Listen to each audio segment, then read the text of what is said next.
The first time I locked the gate to the fishing lake, I didn't expect to start a neighborhood war. The lake sat behind my property like a sheet of dark glass, ringed with old pines and quiet enough to hear fish break the surface at dawn. I bought the land years before the HOA expanded nearby, and the deed was clear. Private road, private gate, private water. For a while, everyone respected that, until weekends turned my shoreline into a parking lot and strangers began treating my dock like a public pier. I tried polite. I posted signs. I even handed out copies of the survey when people asked.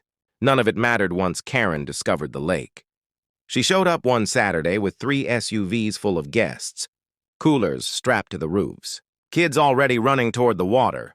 When they reached the gate and found it locked, the shouting started before I even stepped outside. She stormed up the gravel drive, phone raised like a weapon, yelling that I was blocking community access. I calmly told her there was no community access. The lake wasn't part of the HOA, never had been.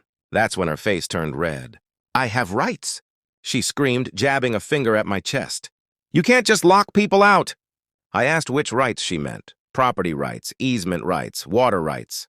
That only made it worse.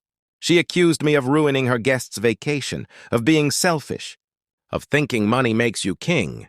Meanwhile, her guests hovered awkwardly behind her, fishing poles in hand, realizing they'd been invited somewhere they didn't belong. She called the HOA president, then the sheriff. When the deputy arrived, Karen launched into a dramatic speech about discrimination and harassment.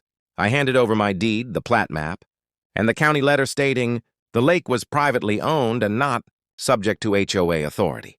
The deputy didn't even need 5 minutes. He turned to Karen and said, "Ma'am, you don't have rights here." "He does." The silence that followed was louder than her shouting. Her guests quietly loaded their gear back into the SUVs. Karen stood frozen, phone still recording, realizing the video she meant to use against me had just captured her own meltdown.